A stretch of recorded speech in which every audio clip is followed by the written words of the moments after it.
कर्माणि लिम्पन्ति न मे कर्मफले स्पृहा इति मां योऽभिजानाति कर्मभिर्न स बध्यते. తాత్పర్యం భాష్యం శ్రీల ప్రభుపాదుల వారు రచించారు. ఓం అజ్ఞానతిమిరాంధస్య జ్ఞానాంజనశలాకయా చక్షురున్మిలితం యేన తస్మై శ్రీగురవే నమః.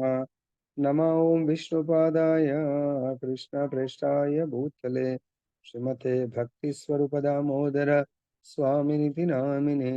నమో ఓం విష్ణుపాదాయ కృష్ణప్రేష్ఠాయ భూతలే శ్రీమతే భక్తి వేదాంత స్వామినితి నామినే.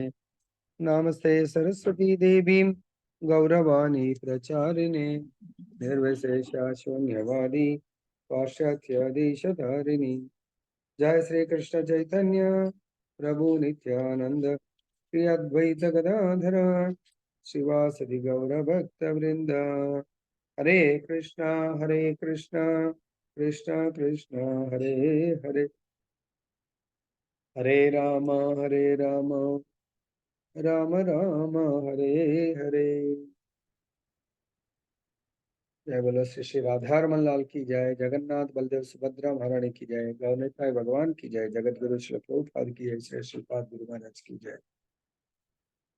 समावेत भक्त वृंद की जय. वाञ्छाकल्पतरुभ्यश्च कृपा सिन्धुभ्यैव च पतितानां पावनेभ्यो వైష్ణవేభ్యో నమో నమః. తాత్పర్యం శ్రీల ప్రభుపాదుల వారు రచించారు. ఈరోజు మనము చర్చించబోతున్న అంశము బ్రాహ్మణ, క్షత్రియ, వైశ్య, శూద్ర. ఈ 4 కులాలు కాదు, వర్ణములు. వర్ణం అంటే ఒక విభాగం అంటే ఒక ఒక ఈ సొసైటీని 4 భాగాలుగా విభజిస్తారు. సో సొసైటీ అంటే ఏంటిది? ఈ సమాజం అంటే ముఖ్యంగా 84 లక్షల జీవరాశులతో కూడుకున్నటువంటి సమాజము. దీన్ని 6 సంఘాలుగా విభజించారు భగవంతుడు. 6 సంఘాల్లో మొదటిది జలచర సంఘము, రెండవది స్థావర సంఘము, మూడవది క్రిమికీటక సంఘము, 4 పక్షుల సంఘము, 5 జంతువుల సంఘము, 6 మానవ సంఘం. సో ఈ మానవ సంఘాన్ని మళ్ళీ భగవంతుడు 4 డివిజన్స్ చేశాడు. 4 డివిజన్స్ లో మేధావి వర్గము, పాలక వర్గము, తర్వాత వ్యాపార వర్గము, 5 శ్రామిక వర్గం. వర్గమే ఇక్కడ. మరి ప్రభుజీ ఈ డివిజన్స్ ఎందుకు భగవంతుడు చేయాల్సి వచ్చింది అంటే, లాస్ట్ లైఫ్ లో మేబీ వాళ్ళు శూద్ర కూడా ఉండొచ్చు. లాస్ట్ లైఫ్ లో వాళ్ళు శ్రామిక వర్గము ఒక ఉత్తమ బ్రాహ్మణుడి ఇంట్లో ఒకవేళ అతను శ్రమ అంటే ఒక పనివాడిలాగా చేస్తా ఉన్నాడు అనుకోండి. అతనికి రోజు పనివాడు అంటే మన టెంపుల్లో కూడా ఉంటారు. టెంపుల్లో క్లీన్ చేస్తూ ఉంటారు. టెంపుల్లో వంట పాత్రలు క్లీన్ చేస్తారు. ఆర్తి ప్లేట్ కూడా క్లీన్ చేసి ఇస్తారు. ఎన్నో రకాలుగా సేవ చేస్తారు. టెంపుల్ చెట్లు గార్డెనింగ్ చేయొచ్చు. సో అక్కడ నిత్యము ఆ యొక్క భక్తుల సాంగత్యంలో ఆయన ఉంటూ ఇంకా భౌతికంగా ఏదైతే భోగాలు అంటే ఆయనకి ఇంకా ఈ కార్మిక వృత్తి పట్ల ఆయనకు శ్రద్ధ ఉండదు. అరే ఇది ఎంత బాగుంది, భగవంతుడి దగ్గరగా ఉండొచ్చు. నెక్స్ట్ లైఫ్ ఆయన కారణం గుణ సంగస్య సత్ అసత్ యోని జన్మసు. మన ఈ జన్మకు లాస్ట్ లైఫ్ లో చేసినటువంటి కర్మలు, ఆ కర్మలు ఎటువంటి గుణంలో ఉండి సత్వగుణం, ఆయన ఇంకా అప్పుడు సాధువులతో సాంగత్యం చేస్తూ సత్వగుణంలో అనుకోండి. సో కాబట్టి ఆ సత్వగుణంలో మరణించాడు కాబట్టి నెక్స్ట్ లైఫ్ లో ఆయన సత్వగుణంలో కర్మలు చేస్తే బ్రాహ్మణులుగా జన్మిస్తారు. రజోగుణంలో కర్మలు చేస్తే క్షత్రియులుగా జన్మిస్తారు. రజో తమో గుణం కాంబినేషన్ మిక్స్డ్ కర్మలు చేస్తే వైశ్య, కంప్లీట్ గా తమో గుణంలో కర్మలు చేస్తే శూద్ర. సో ఇక్కడ భగవంతుడు ఈ 4 వర్గాల వారు ఆ బర్త్ కూడా భగవంతుడు చెప్పాడు. మేధావి వర్గం సో పై తల భాగం నుంచి, పాలక వర్గం అంటే వాళ్ళు భుజబలంతో ఉంటారు ముఖ్యంగా. సో భుజ అండ్ మేధావి కొంచెం కాంబినేషన్ కాబట్టి వాళ్ళు క్షత్రియులు భుజాల నుంచి. సో వైశ్య అంటే బిజినెస్ కమ్యూనిటీ అందరినీ సమతుల్యం చేయాలి కాబట్టి వాళ్ళు మిడిల్ పోర్షన్ నుంచి, శ్రామిక వర్గం లెగ్స్ నుంచి స్ట్రాంగ్ ఉంటారు. కష్టపడి మిగతా 3 వర్గాలకు అన్ని కర్మలను వాళ్ళకి కావాల్సిన కర్మలను చేయడానికి కొరకు. ప్రతి ఒక్కళ్ళు చేస్తారు. మేధావి వర్గం వాళ్ళు మళ్ళీ మిగతా 3 వర్గాలకు ఉద్ధరించడానికి కొరకు. ఇక్కడ చూడండి, మిగతా 3 వర్గాల గురించి ఆలోచించేది వాళ్ళ ఉద్ధరణ ఎలా, వాళ్ళని భగవద్ధామం ఎలా తీసుకెళ్ళాలి, భగవంతుడికి ఎలా దగ్గర చేయాలి, వాళ్ళని భౌతిక భోగాలకు, ఈ భౌతిక సంసార సాగరంలోంచి ఒక గురువుగారు లెక్చర్ చెప్తుంటే విన్నాను. మన ఈ దేహం అంట ఒక బోట్ లాంటిది, నావ లాంటిది. నావ మనము ఆ గంగ అటు దాటాలనుకోండి, ఈ ఒడ్డున ఉంది. సో ఆ ఒడ్డునకు దాటాలి అంటే మనకు అనుకూలమైనటువంటి గాలి ఉండాలి మనకు. లేకుండా ప్రతికూలమైన గాలిలో ఆ బోట్ ముందుకు వెళ్ళలేదు. మరి అనుకూలమైనటువంటి గాలే భగవంతుడికి అనుకూలమైనటువంటి కర్మలు చేస్తే అది అనుకూలమైనటువంటి వాయువుగా మనకు ఉపయోగపడుతుంది. సింపుల్‌గా అట్లా వెళ్ళిపోతా ఉంటుంది.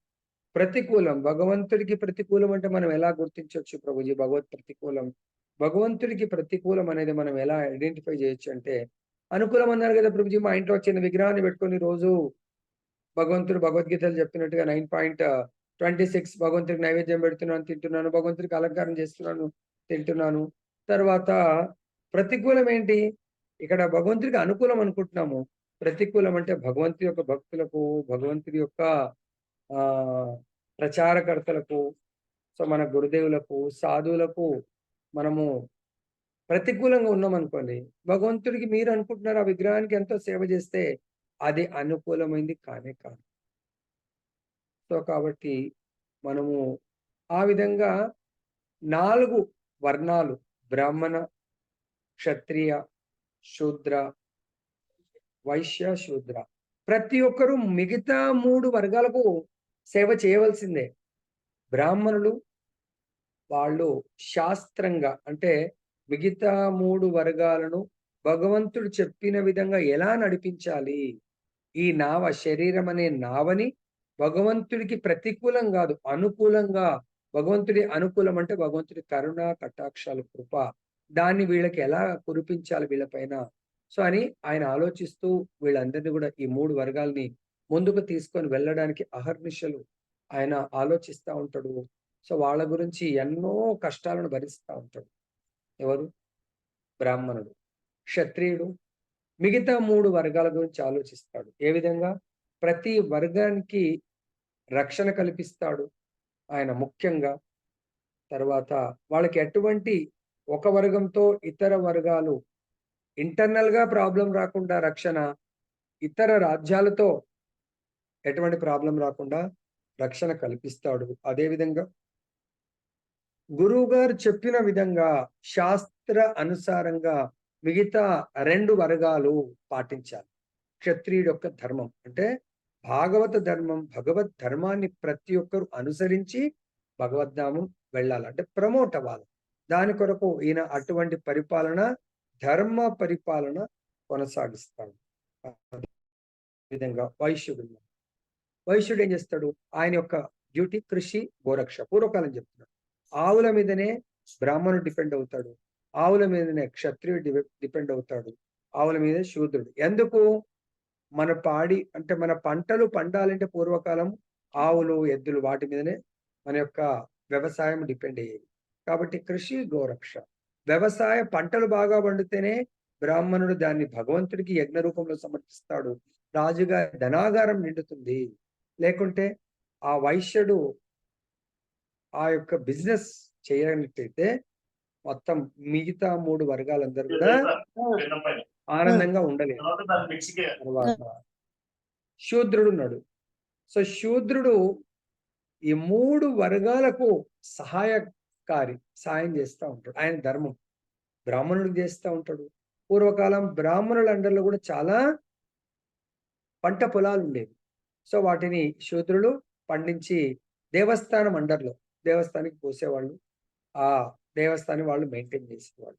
ఈ విధంగా ముగ్గురు కూడా ఎక్కువ తక్కువ కాదు. ప్రతి ఒక్క వర్గం గారు మిగతా 3 వర్గాలని ఏ విధంగా సేవించాలని ఆలోచించేవాడు. అందరూ సేవనే. అర్థమైందా? సో కాబట్టి ఇక్కడ చూద్దాం. భౌతిక ప్రకృతి త్రిగుణములు మరియు తత్సంబంధిత కర్మలను అనుసరించి మానవ సమాజం నందలి చాతుర్వర్ణములు నాచే సృష్టింపబడినవి. ఈ విధానమునకు నేనే కర్తనేనను అవ్యయుడనగుటచే అకర్తగానే నన్ను నీవు తెలుసుకొన్నావు. సో ఈ భౌతిక ప్రకృతిని, ఈ విశ్వాన్ని భగవంతుడు త్రిగుణాలతో తయారు చేస్తాడు. సో భౌతిక ప్రకృతి త్రిగుణములు, ఆ త్రిగుణములు మనని ఏం చేస్తాయి? త్రిగుణములతో పాటు మనతో పాటు మన నీడ ఉన్నట్టుగా త్రిగుణాలతో పాటు కర్మలు ఉంటాయి. ఈ త్రిగుణాలు ఇందాక కారణం గుణ సంగస్య. సో మనం కర్మలు చేయడానికి కారణము గుణాలు. సో కాబట్టి ఆ కర్మలను అనుసరించి, ఎందుకు కర్మలను అనుసరించి అని చెప్పాడు? మనము ఈ జన్మలో చేసిన కర్మ ఫలం నెక్స్ట్ లైఫ్ లో అనుభవిస్తాం. లైక్ ఎగ్జాంపుల్, ఈ మంత్ లో నేను చాలా కష్టపడి పని చేస్తే శాలరీ ఫస్ట్ తర్వాత అనుభవిస్తాను. ఈ ఇయర్ సింపుల్, మాకు పూర్వకాలం బోనస్ ఉండేది. ఈ ఇయర్ కష్టపడి పని చేస్తే ఎవ్రీ దసరాకు బోనస్ ఇచ్చేవాళ్ళు. లాస్ట్ ఇయర్ ఎన్ని డేస్, అది కూడా అటెండెన్స్ మీదనే ఉంటుంది, ఎన్ని డేస్ ఉన్నారు దాని మీదకి ఆయనకు బోనస్ వచ్చేది. ఇయర్ మొత్తం చేసిన దానికి బోనస్. ఇప్పుడు సాఫ్ట్వేర్ కానీ గవర్నమెంట్ కానీ ఇంక్రిమెంట్ ఎప్పుడు వస్తుంది? లాస్ట్ ఇయర్ అటెండెన్స్ మీదనే, అంటే మనం ఎంత పని చేసామో దాని మీదకి వెళ్ళి ఇంక్రిమెంట్ వస్తుంది. సో మనం ఏదైనా కూడా ప్రమోషన్, ఆ విధంగా భగవంతుడు ఈ 4 వర్ణాలను భగవంతుడి చే సృజింపబడ్డది. కానీ వీటన్నిటికీ కర్త భగవంతుడు, వేరెవరో కాదు.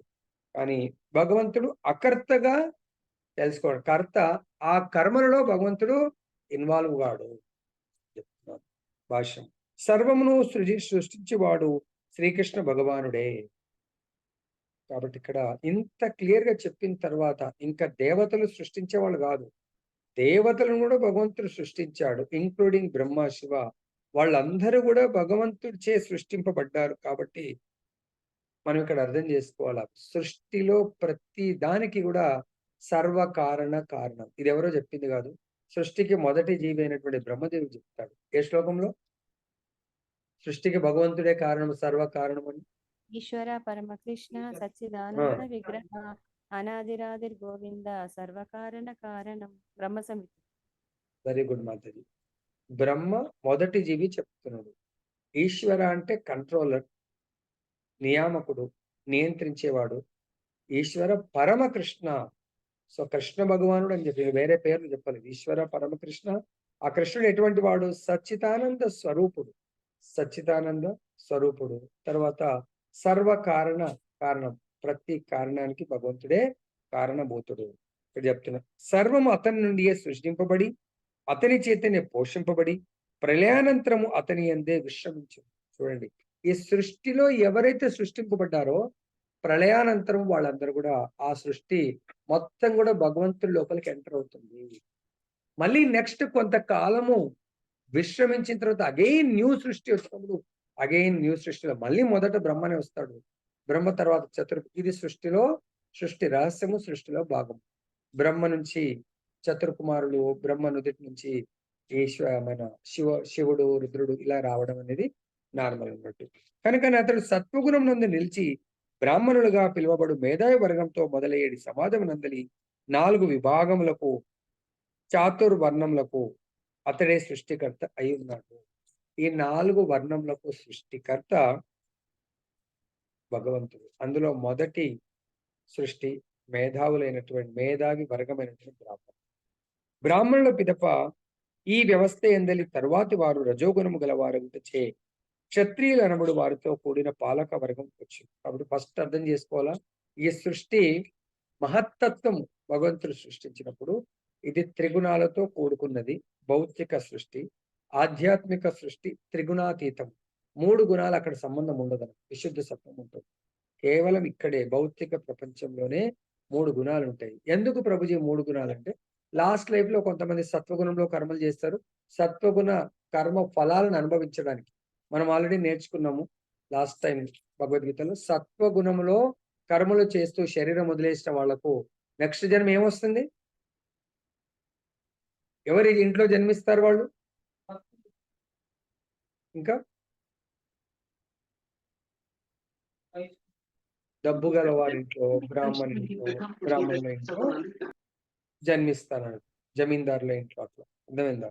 సో, రజోగుణంతో కూడుకున్న వాళ్ళు క్షత్రియులు అంటే పాలకులు. ఇప్పుడు క్షత్రియులు లేరు, పాలకుల వాళ్ళకి అదే ఇంట్రెస్ట్ ఉంటది. అడ్మినిస్ట్రేషన్, రూలింగ్ చేయాలని చెప్పేసి.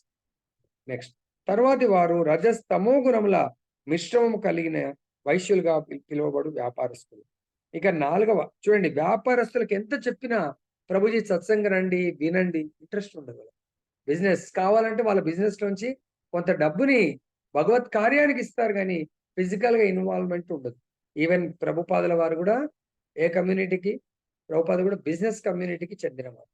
ప్రభుపాదుల వారు కూడా ఎప్పుడు కంప్లీట్ గా దాంట్లోకి వచ్చారు. సో వానప్రస్థ లైఫ్ తీసుకున్నారు, ఫ్యామిలీ సెటిల్ చేశారు. కాకపోతే మెయింటైన్ చేసేవాళ్ళు బిజినెస్ ప్యారలల్ గా, డివోషన్. తర్వాత కంప్లీట్ గా ఆయనకు ఉండేది, అరే గురువు గారి వచనాలు నేను పాటించలేకపోతున్నాను అని లోపల బాధ ఉండేది. మనం ప్రభుపాదని అనుసరించాలంటే మన లోపల కూడా ఉండాలి. గురువు గారు చెప్పిన ప్రతి వచనం మనకు హార్ట్ లో దిగాల. అప్పుడు హార్ట్ లో ఉన్న మలినము క్లీన్ అయ్యి, ఎస్ నేను ప్రభుపాద ప్రతి రోజు అనుకునేవంట.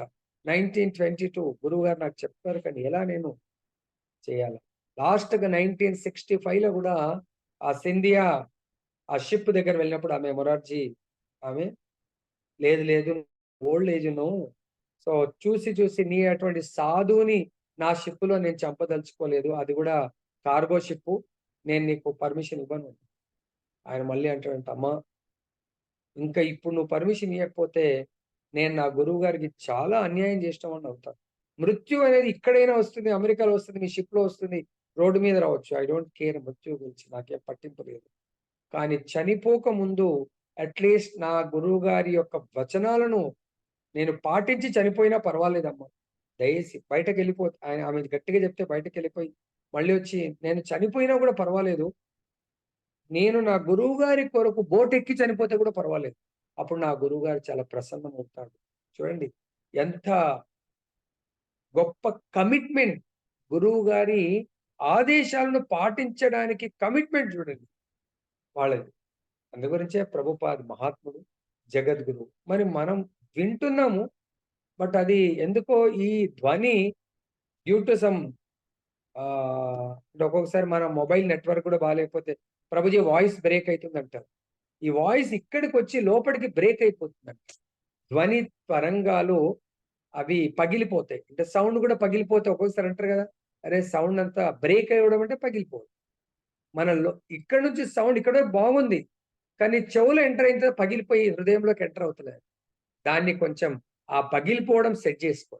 ప్రతి ఒక్కరం దయచేసి ఎప్పటి వరకైతే మీరు ఈ గురువు గారి ద్వారా ఈ శాస్త్ర జ్ఞానాన్ని యాజ్ ఇట్ ఈజ్ గా లోపలికి ఎంటర్ చేయరో మీ డివోషన్ జీరోలోనే ఉన్నట్టు. దయచేసి గుర్తుపెట్టుకోండి. మనం అనుకోవచ్చు అట్లట్లా ప్రభుజీ నేను చాలా మంచి డివోషన్ చేస్తున్నా, సాధన చేస్తున్నా, పదార్థమాలు చేస్తున్నా, లేకుంటే 4 నియమాలు పాటిస్తున్నా. మీరు మీ మనసుతోనే అడగండి, మీరు ఏం చేస్తున్నారు అనేది. శాస్త్రం ఏం చెప్తుంది? ప్రతి శ్లోకంలో ప్రామాణికమైనటువంటి ఆధ్యాత్మిక ఆచారాన్ని అనుసరించండి. ఆయన నిర్దేశకత్వంలోనే పదార్థమాలలు, నియమాలు, కథామృతం వినండి. వింటున్నాను, ఆదేశాలను మాత్రం నేను పాటిస్తున్నానా, అపోజ్ చేస్తున్నానా అనేది ఆలోచించండి. ఇక్కడ చూడండి, మనకు వీటిని ప్రతి ఒక్కరు ఇంకొకరికి సాయం చేసి భగవద్ధాం వెళ్ళదు. అప్పుడు ప్రభుపాదుల వారు వెళ్ళి రిక్వెస్ట్ చేస్తే సరే అంతా ఆయన డిసైడ్ అయిపోయాడు, మా నేను మీ బోట్లో చనిపోతే మీరేం ఇది ఫీల్ కాకండి, నేను చాలా ఆనందంగా, అటువంటి పరిస్థితి రాదు, ఎందుకంటే నా గురుదేవుల వారు చాలా చాలా పవర్ఫుల్, కృష్ణుడికి చాలా ప్రియమైన వాడు, కాబట్టి నాకు అమెరికాగా వెళ్ళమని చెప్పాడు అంటే నేను ఖచ్చితంగా అమెరికా వెళ్ళాల్సిందే, అక్కడ గురుదేవుల వారిని ప్రసన్న చేయడానికి ప్రచారం చేయవలసిందే, చేస్తాను కూడా, నాకు నమ్మకం ఉంది, నాకేమీ కాదు. అప్పుడు ఆమె అంత కాన్ఫిడెంట్ గా ప్రభుపాద్ చెప్తున్నారంటే పర్మిషన్ ఇచ్చి, ఆమె ఎటువంటి రూమ్ ఇచ్చిందంటే క్యాప్టెన్ పక్కకు ఉన్నటువంటి మంచి ది బెస్ట్ రూమ్ ప్రభుపాద్కు ప్రొవైడ్ చేయడం జరిగింది. కాబట్టి దయచేసి చూడండి, అలా గురుదేవుల వచనాల పట్ల ఒక్కసారి మనం ఆలోచించండి. అంటే మనం ఆప్షన్ గురువుకి ఇవ్వకూడదు, సో గురువు మనకు ఆప్షన్. అంటే మనం ఎప్పుడు కూడా నేను చెప్పింది ఆప్షన్ అంటే ఇక్కడ ప్రభుపాదుల వారు ఆప్షన్ తీసుకోలేదు.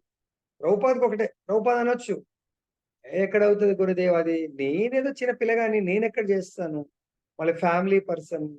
అవసలే మనకు స్వాతంత్రం లేదు. ఏమీ క్వెషన్ అడిగిండు, చెప్పాడు. స్వాతంత్రం రాలే గదా! ఇది ఎప్పటికీ స్వాతంత్రం లేకుండానే ఉంటాం మనం. నిజమైన స్వాతంత్రం నువ్వు కోరుకుంటున్నావా? యెస్. భాగవత్ ప్రచారం చెయ్యు. దానివల్ల నిజమైన స్వాతంత్రం మనుషులు పొందగలరు. అట్లా కన్విన్స్ అయిపోయి, యెస్ గురుదేవ్, నేను ఖచ్చితంగా నీ వచనాలను పాటిస్తా అన్నాడు. అది పాటించడానికి ప్రయత్నం చేసిండు. జగద్గురువుగా మారిపోయిండు. వరల్డ్ మొత్తాన్ని ఏకం చేశాడు. సో కాబట్టి మనకు కూడా అలాంటి అవకాశం మన గురుదేవుల వారు ఇస్తారు. దాన్ని మనం సద్వినియోగపరుచుకోవాలి. దీని ద్వారా శ్రీకృష్ణ భగవానుడే మానవ సంఘం నందలి ఈ 4 విభాగములు సృష్టించినప్పటికీ బద్ధజీవులో ఒక భాగమైన మానవ సంఘమున తానును ఒక బద్ధజీవి కానందున శ్రీకృష్ణ భగవానుడు ఈ వర్ణములలో దేనికిని చెందినవాడు కాడు. వాస్తవానికి మానవ సమాజము కూడా పశు సమాజంతో సమానమైనట్టిదే. సో మానవ అంటే చూడండి, భగవంతుడు చెప్తున్నాడు అంటే భక్తి సిద్ధాంత సరస్వతి మహారాజ్ ఎవరు? సాక్షాత్ భగవంతుడి దగ్గర గోలోకంలో ఉండేటువంటి మంజరి. కానీ ఇప్పుడు మనం అనుకుంటున్నాం ఇదంతా సక్సెస్ అయింది కాబట్టి. మరి ఆ రోజుల్లో భక్తి సిద్ధాంత సరస్వతి మహారాజ్ ప్రవచనం ఇస్తుంటే, ప్రచారం చేస్తుంటే ఎవ్రీబడి చాలా మంది టేక్ ఇట్ ఈజీగా తీసుకునేవాళ్ళు. ఏదో చెప్తున్నారు, ఏముంది అని చెప్పేసి. సేమ్ ఆయనని ప్రభుపాదుల వారు అమెరికా వెళ్ళండి అంటే, ప్రభుపాదుల వారు బాధ్యతలు స్వీకరించాడు కాబట్టి దీంట్లోంచి ఎలా బయటకు వెళ్ళాలని, కానీ గురుదేవుల వారి దగ్గర పర్మిషన్ తీసుకొని ఆయన నడిపిస్తున్నటువంటి సంస్థకు కేవలం ఎస్ అనడమే కానీ ఏ రోజు నో అనేది ప్రభుపాద నుంచి రాలేదండి. ఎందుకంటే ఆచార్యుడు ఏది ఆలోచించినా చాలా పర్ఫెక్ట్ ఆలోచిస్తాం.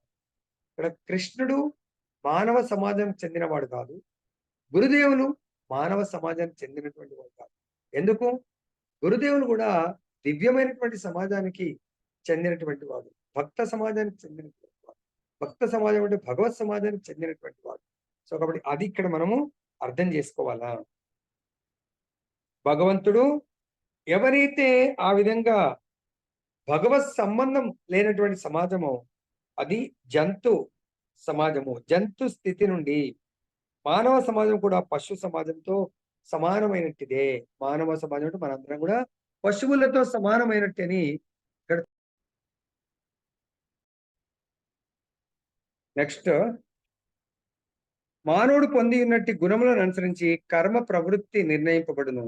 భౌతిక స్వభావమునకు సంబంధించిన ఈ త్రిగుణములను అనుసరించి కలిగిన జీవిత లక్షణములను గూర్చి భగవద్గీత యందు అష్టాదశాధ్యాయమున వివరింపబడి, ఏమైనను కృష్ణ చైతన్యవంతుడు బ్రాహ్మణుల కంటేనో మహోన్నతుడు.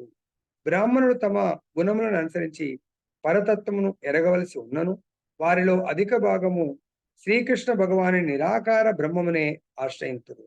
కానీ మానవుడు అట్టి పరిమితమైన బ్రాహ్మణ జ్ఞానమును అధిగమించి దేవాదేవుడైన శ్రీకృష్ణ భగవానుని గూర్చిన దివ్య జ్ఞానమును పొందగలిగినచో అతడు కృష్ణ చైతన్యవంతుడు లేక వైష్ణవుడు కాగలడు. శ్రీరాముడు, నృసింహుడు, వరాహాది అనేకమైన శ్రీకృష్ణుని దివ్య అవతారములకు సంబంధించిన జ్ఞానం ఈ కృష్ణ చైతన్య జ్ఞానమునందు ఇమిడి ఉన్నది.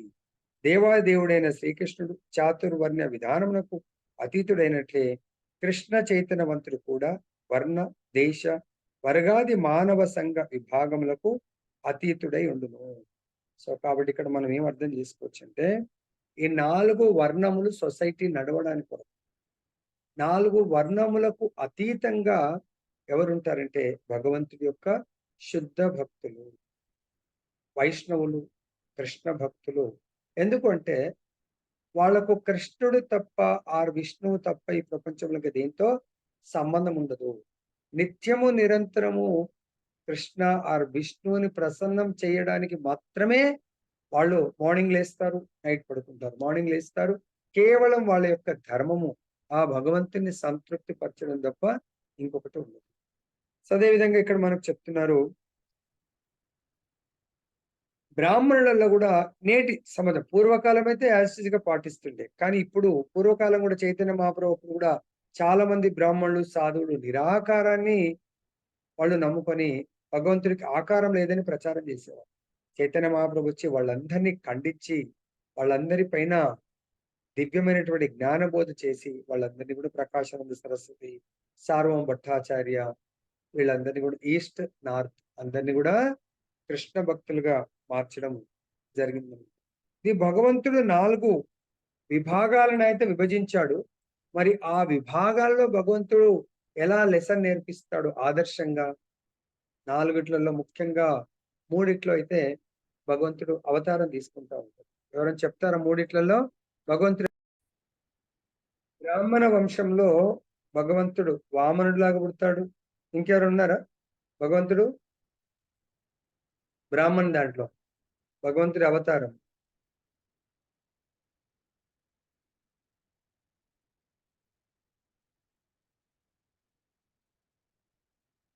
దాంట్లో చెప్తారు కదా భగవద్గీతలో.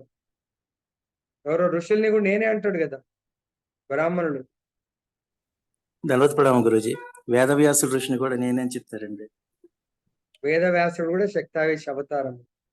తర్వాత ఇంకా ఋషులలో కూడా ఫలానా ఋషిని నేనే అంటాడు కదా భగవంతుడు. భృగు మహర్షి భృగు మహర్షిని కూడా నేనే అంటాడు భగవంతుడు. నారద సో నేనే అంటాడు భగవంతుడు. ఓ బ్రాహ్మణుడు. వ్యాసుడు ఏం చేశాడు? భగవంతుడి యొక్క కథామృతాన్ని రాసి లోకానికి అందించాడు. నారదుడు అదే బ్రాహ్మణుడు ఏం చేశాడు? అటువంటి ఉత్తమ శిష్యుణ్ణి ఉత్తమ శాస్త్రాలను రాయడానికి ఆయనకు ఎంకరేజ్ చేస్తాడు. సో ఉత్తమ శాస్త్రం ఏంటి? అన్నిటికంటే ఉత్తమమైంది భాగవతామృతం. సో నారదుడు ప్రపంచానికి బ్రాహ్మణ తత్వాన్ని పంచుతాడు. అంటే అందరికీ బ్రహ్మ జ్ఞానాన్ని ప్రసాదిస్తాడు. ఎవరైతే కోరిక ఉందో వాళ్లకు భగవత్ మార్గాన్ని చూపిస్తాడు నారదుడు యాజ్ ఎ బ్రాహ్మణ్. అదేవిధంగా క్షత్రియ స్వయంభూమను ఆయన తన తండ్రి అయినటువంటి స్వయంభూమని యొక్క తండ్రి ఎవరు? బ్రహ్మదేవుడు. తండ్రి దగ్గర నుంచి జ్ఞానాన్ని పొంది ఎటువంటిది పాలన జ్ఞానాన్ని పొంది లోకాన్ని ధర్మ ప్రకారం పరిపాలన చేస్తారు. సో అదే భగవంతుడు అదే వంశంలో సూర్య వంశంలో అవతరించి అన్ని 4 వర్ణాలు ఏ విధంగా ఉండాలా, వాళ్ళని ఏ విధంగా రక్షించాలా, 11,000 సంవత్సరాలు ఈ 4 చాతుర్వర్ణం 4 వర్ణాశ్రమ ధర్మాన్ని కాపాడడానికి కొరకే రామచంద్రుడు 11,000 సంవత్సరాలు పరిపాలన సాగిస్తూ ఉంటాడు. సో దానికి నిదర్శనం ఏంటంటే రామచంద్రుడు వెళ్ళిపోయేటప్పుడు అంట, అసలు రామచంద్రుడు పరిపాలిస్తున్నప్పుడు ఒక్క మృత్యు కేసు లేదంట. ఆలోచించి అంటే అటువంటి ధర్మ పాలన ఉంటే మృత్యుదేవత రానే రాదు. యమధర్మరాజుకు పని ఉండదు. వెళ్ళేటప్పుడు ఇంకా మొత్తం ఉన్న వాళ్ళందరినీ కూడా కేవలం ఎవరెవరు వెళ్ళారు? హనుమంతుడు, తర్వాత విభీషణుడు, ఇంకెవరున్నారు? 2. సో వీళ్ళు తప్ప మిగతా అందరినీ భగవంతుడు చెట్లు చేమల దగ్గరికి వెళ్ళి కూడా తీసుకొని వెళ్ళిపోతాడు. దట్ ఈస్ ద పాలక వర్గం. ఆ విధంగా ధర్మ పాలన చేస్తే ప్రతి ఒక్కరు కూడా వైకుంఠానికి వెళ్తారు. అదేవిధంగా వైశ్య కమ్యూనిటీలో భగవంతుడు ఏ అవతారం? కమ్యూనిటీలో భగవంతుడు ఏ అవతారం? శక్తి ఆవేశ అవతారమా ప్రభుజీ? హరే కృష్ణ. అది కాదమ్మా, పేరు అడుగుతున్నా. అవతారాలు అంటలేను. రాముడు అని చెప్పాను, హింట్ ఇచ్చాను. వ్యాసుడని మా రమణారావు ప్రభు చెప్పారు. బ్రాహ్మణ సుదేవి మాతాజీ బ్రాహ్మణ దాంట్లో వామన అన్నారు. ఈవెన్ బ్రాహ్మణ దాంట్లో కలియుగంలో భగవంతుడు ఏ అవతారం? బ్రాహ్మణ ప్రభుజీ. వైశ్య కమ్యూనిటీలో ప్రభుపాద ప్రభుజీ. మా భగవంతుడు ప్రభుపాద భగవంతుడి కింద మనం కౌంట్ చేయలేము కానీ అట్లా అంటాం. కానీ భగవంతుడి అవతారం అంటున్నాడు. ప్రభుపాద జీవతత్వమే, భగవద్ అవతారం చైతన్య మహాప్రభు బ్రాహ్మణ కమ్యూనిటీ సాక్షాత్ భగవంతుడు. అదేవిధంగా వైశ్య కమ్యూనిటీలో భగవంతుడి అవతారం ద బెస్ట్ అవతారం. అవతారం కాదు, అవతారి. మనం అవతారం అనకూడదు, అవతారి. కృష్ణుడే స్వయంగా జన్మిస్తాడు. ఎవరది? ఎవరికి? నందుబాబా ఎవరు? నందుబాబా ఏ కమ్యూనిటీ? ఋషి గౌరక్షణే కదా. సో కాబట్టి భగవంతుడు కృష్ణుడు వచ్చి మిగతా వారందరినీ కూడా రక్షిస్తాడు భగవంతుడు, ప్రతి ఒక్కరిని ఉద్ధరిస్తాడు. సో కాబట్టి ఇక్కడ మనం ఎక్కువ తక్కువ అనకూడదు దయచేసి. ఈ సృష్టి ఆల్ ద దేవత మనందరం సమన్వయంతోనే భగవద్ధామం వెళ్ళాలి. వెళ్ళని వాడు మిగిలి మళ్ళీ నెక్స్ట్ సృష్టిలో మళ్ళీ వస్తారు. అంతే, ఇక్కడ సింపుల్ లాజిక్. అర్థమైందా? ఈ సృష్టిలో మనం ఉన్నామా, సృష్టి నుంచి బయటపడాలి. ఎక్కడికి? భగవద్ధామం. మిగిలిపోయామా, నెక్స్ట్ సృష్టిలో ఈ సృష్టి అంతమయ్యే లోపల మనం, అంటే మేబీ ఈ రోజు నేను తమో గుణంలో ఉండొచ్చు, ఇంకా నేను 100 జన్మలు పట్టొచ్చేమో సత్వగుణానికి. మళ్ళీ అక్కడ సత్వ ఇంకా కాంబినేషన్ లో మిగిలిపోతే కష్టం. ఈ ప్రళయం వచ్చే వరకు కూడా నేను సపోజ్ తమో గుణంలో ఉంటే నెక్స్ట్ సృష్టి మళ్ళీ కొత్త సృష్టి జరిగినప్పుడు అప్పుడు తమో గుణానికి సంబంధించినటువంటి శరీరం తీసుకొని కర్మలను అనుభవించడానికి వస్తారు. కాబట్టి సింపుల్ గా ఎక్కువ తక్కువ అనుకోవద్దు. ఇవన్నీ కూడా భగవంతుడు మనకు ప్రమోట్ చేయడానికి, మనందరి మధ్య గడ్డికి చెట్ల చీమలకే రామచంద్రుడు తన సాకేధామం తీసుకెళ్ళిండంటే దయచేసి ఆలోచించండి. కేవలం ఇక్కడ మన కర్మ ఫలాలను అనుభవించడానికి వచ్చాము. అది తెలుసుకొని కర్మ ఫలాలు కాదు నేను ఇప్పుడు చేయవలసింది, నేను భగవద్ధామం వెళ్ళేటువంటి కర్మల మీదనే, ఫలం ఏదన్నా రాని నో ప్రాబ్లం. మళ్ళీ ఇప్పుడు ప్రజెంట్ చేయవలసినటువంటి కర్మ భగవద్ధామం వెళ్ళేటువంటి కర్మలు మాత్రమే చేయాలి. అది మన గోల్. ఏ వర్ణమైనా ఉండేది, ప్రతి వర్ణం యొక్క గోల్ మిగతా వర్గాలతో కేవలం ప్రేమైక సంబంధం. అదే చైతన్య మహాప్రభు మన బ్రహ్మ మధ్వ గౌడీయ సాంప్రదాయంలో దయచేసి చాలా సార్లు రిక్వెస్ట్ చేస్తున్నాం, మనం ఇంకా మళ్ళీ నెక్స్ట్ జన్మకు ఆస్కారం ఇవ్వకండి. సపోజ్ లోపల కల్మషాలతో కూడుకున్న జన్మ అయితే దానితోనే మనకు జన్మ తీసుకోవాల్సి వస్తుంది. ఈ ఒకే జన్మలో క్లీన్ చేయాలి. ఏమని ఉంటే మనం ఆ భగవంతుడికి నివేదించండి, స్వామి నా పరిస్థితి ఇది, Krishna will guide you how to overcome, ఆ యొక్క మలినాలను ఎలా ఓవర్కమ్ అవ్వాలని చెప్తాడు. ఇంతటితో మనం ముగిద్దాం. జాగులో 14th శ్లోక కూడా ఉండే, ఇది చాలా ఇంపార్టెంట్ అని దీన్ని స్లోగా చెప్పాను. So let us discuss tomorrow that 14th శ్లోక. ఓకే, గ్రంథరాజ్ శ్రీమద్ భగవద్గీత की जय, श्री राधारमन लाल की जय, जगन्नाथ बलदेव सुभद्रा माई की जय, गौर भगवान की जय, जगत गुरु श्री प्रभुपाद की जय, श्री श्रीपाद गुरु महाराज की जय।